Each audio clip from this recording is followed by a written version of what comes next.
나는 진정으로 내가 믿는 그것이 된다.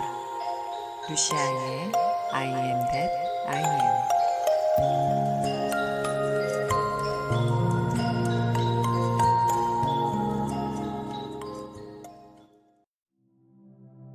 당신은 지구에서 살았던 적이 있습니까? 당신은 죽은 사람입니까? 우리가 죽었냐고요?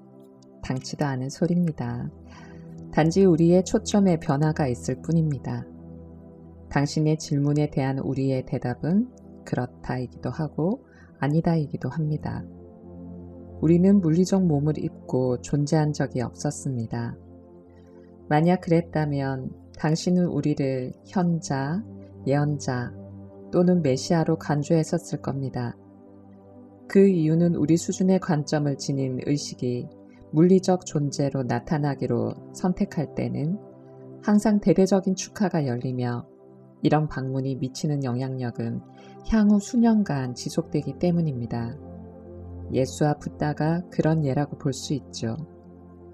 우리는 한 번도 물리적인 존재로 모습을 드러낸 적은 없습니다. 하지만 이 수준에서 우리는 모든 것과 하나됨의 상태에 있기 때문에 이런 관점에서 대답은 그렇다입니다. 예수, 부처, 크리슈나, 그리고 다른 몇몇은 모두 인간의 몸을 입어봤기 때문입니다. 우리 그룹을 구성하는 개별적인 부분들은 물리적으로 존재한 적이 있지만 대부분의 경우 당신이 지구라고 불리는 곳에서 존재하지는 않았습니다. 당신이 속한 은하계는 물론 무수히 많은 다른 은하계들도 수많은 문명들이 존재하는데 의식은 이들 중 어느 곳에 집중할지 선택할 수 있습니다. 우리는 어떤 다른 세상에 집중하고 있습니다. 그리고 수천억 년 전에 그 세상을 마스터할 수 있었습니다. 그렇다 하더라도 우리는 당신이 흔히 말하는 외계인은 아닙니다. 우리는 현재 그런 형태로 존재하지는 않기 때문이죠. 그렇지만 우리는 다른 행성들과도 관계를 맺고 있습니다. 지구에서 당신의 관심사는 무엇입니까? 왜 우리와 지금 대화를 하고 있는 거죠? 우주는 진동과 에너지의 공간입니다. 우리는 지식을 추구하는 모든 사람들에게 지식을 전하려고 합니다. 그래서 그들이 자신에게 좀 더 즐겁고 유쾌한 쪽으로 초점을 옮겨가는데 도움이 되고자 합니다. 지금의 현실에 집중하고 있는 당신은 지난 수십 년 동안 새로운 답을 찾기 위해 자신이 알고 있던 지식에서 관점과 초점을 다른 데로 옮기려고 하고 있습니다. 정보를 전달하려는 우리의 의도와 새로운 정보를 받으려는 당신의 의도는 진동적 일치를 이루었습니다. 당신이 우리를 이곳으로 초대했다고 말할 수도 있지만 우리는 당신이 개인적으로 우리를 초대한 것은 아님을 알고 있습니다. 우리에겐 공통의 목적이 있는데 그 목적이 우리 모두를 이곳으로 데려왔습니다. 당신의 행성은 진화 단계에서 통합의식의 방향으로 가는 변화의 한가운데 있습니다. 이 통합의식은 우리의 초점이나 현실을 묘사할 때 말하는 통합의식과 비슷하지만 당신은 우리가 경험하는 것과 똑같은 하나됨은 경험할 수 없습니다. 당신의 신체 기관이 한계로 작용하기 때문이죠. 물리적 현실에 존재하는 의식의 모든 단계는 비물리적 현실에도 반영됩니다. 그 반대 경우도 마찬가지입니다. 따라서 당신이 통합의식을 경험하는 쪽으로 초점을 맞추게 되면 자동적으로 우리의 관심은 당신에게 쏠립니다.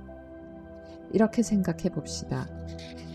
고등학생과 대학생이 둘 다 수학 공부를 한다면 서로 다른 수준이지만 같은 과목에 집중할 것입니다. 물론 우리의 관점에서는 한쪽이 다른 쪽보다 수준이 높거나 낮다고 말하지 않습니다. 하지만 이런 비유를 쓰는 것은 당신이 쉽게 이해할 수 있는 말로 설명하기 위해서입니다. 시간의 틀에 대한 수많은 예측들이 있어 왔지만 변화가 일어나는 방식에서 보면 대부분 부정확한 예측들입니다. 우리는 문명을 파괴할 대재앙이나 지구 변화를 미리 예측하지 못합니다.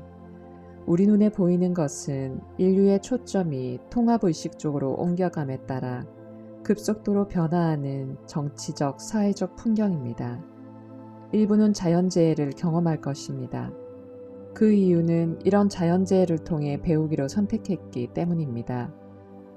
이것은 당신이 누군가의 이웃으로 살면서 몇 년이 지나고서야 그 사람의 이름을 알게 된 경우와 같지 않을까요? 우리가 목격한 바로는 재난이 닥쳐서야 비로소 인류는 손을 뻗어 서로를 잡아주려고 하는 경향이 있습니다. 이것이 인류가 추구하는 방식이기 때문에 인류는 계속해서 전쟁, 전염병, 자연재해를 창조하게 될 수도 있습니다. 하나의 종으로서 인류가 고통이라는 재료를 더하는 일 없이 원하는 바를 성취하기로 선택할 수 있을 때까지 그럴 겁니다. 고통과 투쟁은 반드시 필요한 것이 아닙니다. 하지만 고통과 투쟁이 더 이상 당신이 원하는 것을 주지 않으며 그것 없이도 더 많은 것을 성취할 수 있다고 결론 지을 때까지 고통은 계속 당신 곁에 머물게 되겠죠. 우리가 이 과정을 두려워해야 하나요? 물론 그렇지 않습니다. 환경을 창조하는 것은 의식과 생각입니다. 이 의식과 생각은 세상을 창조하는 동시에 파괴하기도 합니다. 자신의 초점을 쉽고 자유롭게 바꾸는 것을 선택하십시오. 그러면 그렇게 바꿀 수 있습니다. 이처럼 간단합니다. 당신의 마음, 말하자면 당신의 머릿속에 존재하는 당신은 자신이 살 수 있는 세상을 창조하기 위해서 생각을 이용해 우주의 에너지를 특정한 모양으로 만듭니다. 당신의 세상은 우리의 세상처럼 신의 마음속에 그리고 당신의 마음속에 존재합니다. 그곳은 당신이 바라는 만큼 진짜가 됩니다.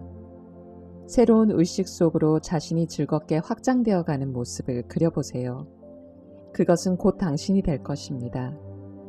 새로운 세상으로 가는 변화가 험난하고 재앙이 넘치는 과정이라고 생각한다면 그곳은 실제로 그런 모습으로 다가올 것입니다. 대다수의 사람들이 어떻게 생각하는지는 중요하지 않습니다. 당신 자신이기도 한 당신의 고유한 세계는 그들에 의해 영향을 받지 않습니다. 당신이 우리를 초대했던 방식과 똑같이 그들을 초대하지 않는 이상 말이죠. 여기서 초대한다는 말은 그 대상으로 관심을 돌리는 것을 말합니다. 그리고 우주는 언제나 당신이 집중하는 것을 당신에게 가져다 줍니다. 우주가 모든 것의 안과 주변에 존재하는 거대한 강아지라고 상상해 보십시오. 그 강아지의 유일한 소망은 주인을 기쁘게 하고 주인에게 반응하는 것입니다. 물론 주인은 당신입니다. 당신의 모든 생각은 강아지에게 내리는 명령과도 같으며 강아지는 기쁜 마음으로 그 명령을 따릅니다.